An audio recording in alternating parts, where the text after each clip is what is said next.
Never, ever, ever tell her how much money you make, how much money you got, how much money you're going to get. That is irrelevant to her because you want her wanting you, not the possibilities of what you can provide. Women automatically go into a stage where they start measuring up and doing math that benefits them. And that's not a bad thing. That's great for them. I think that's important. But as men, we don't realize that because we think different. When we see a woman, we're not thinking, I wonder if she is able to provide for me. I wonder if she's able to take care of me. I wonder if she's going to be able to give me all of the things that I've always wanted. We don't think that way. We are very linear, and women are a lot more receptive to these future things. They're looking to the future development of where things are going. So when you start trying to impress her with the money, then it becomes about the money. And if the money ever goes away, then what do you think is going to happen? That attraction goes away because she was attracted to the possibilities of what you could provide. She fell in love with a fantasy. When I first came into this country, I didn't speak English, and I just poor, basically poor, really poor. And I had one pair of shoes, and, I had nothing. And I had to figure out how to compete with all these other guys around me that had everything.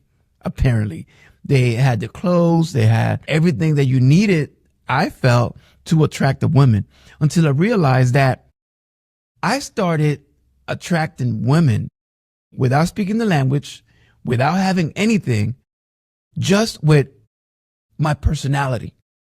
And then I started noticing how these guys that seem to have it all, fresh haircuts and all of that, they could not compete at my level.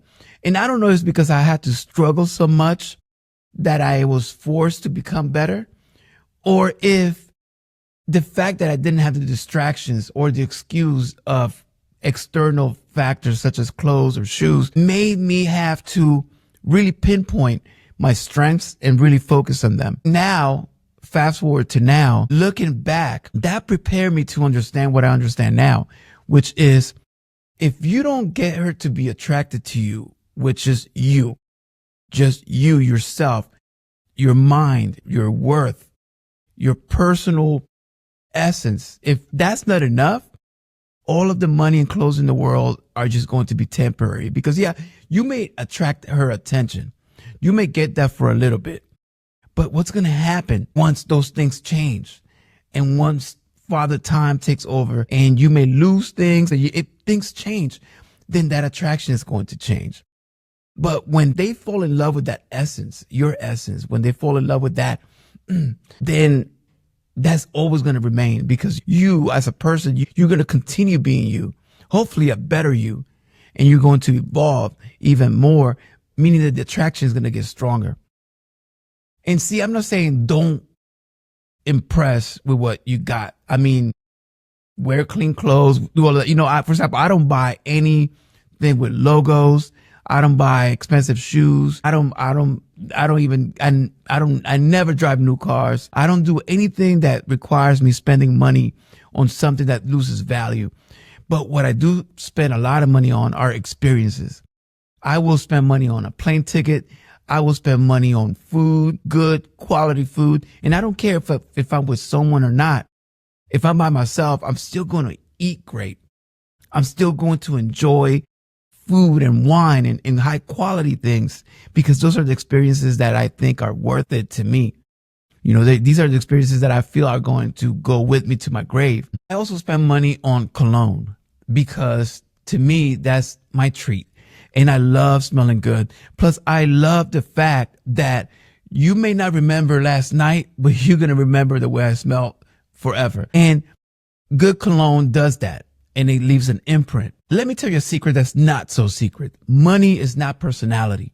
If you are attracted with your wallet, you are going to lose at some point. See, a true seducer uses emotional value, not lifestyle bait. And even in serious relationships, I've made the mistake of sharing way too much of a lot of things and being too open about financial situations, because even though the relationship is a long-term relationship and maybe you want to share some of these assets, the issue becomes that you're not looking at the end of the relationship because you're thinking there is no end. You're not even looking that far ahead. But if it does come to an end, you end up in a situation where this person knows way too much. Besides, a little mystery goes a long way into the attraction and seduction. And you want to keep some things private. You want to keep it like your passwords. You want to keep them private and out of reach and only on a need to know basis. You want to keep her guessing. You never want to just reveal what you have. That's the reason I love showcasing myself as myself. I never use clothing or cars or anything like that to impress anyone, especially women. If they like me for me, if one day they get to experience what I do have, it's going to be a bonus and not the reason why. See, true power is discretion, not display. Insecure men need to prove themselves with external material things. Powerful men don't need to prove anything to anyone. Show consistency, not currency. Let your presence, not your purchases, speak for you. Wealth is a vibe, not a flex. And if you use wealth to flex, then you're already trying too hard. My advice to you is don't reveal your financial status at all, ever. Because all you're doing is having her lease a fantasy. Live rich, quietly. Myself, I like living rich, quietly. Some of my best experiences, no one will ever know. And that's how I like it. And the real ones, they notice. And if they want to be part of the experiences that I experience, that's up to them. And if they don't, I still keep the flight. I still keep the experience. I still take the trip. I still have a great dinner. I still eat the great steak. My motto is, I'll share experiences, not money. And if at the end of the day, you still want to impress her with an experience, not with money. Let her remember how great you are, not how much you have. This is Seduction Tech. Stay sharp, stay intentional. And if you know someone that needs to listen to this, please share it and subscribe.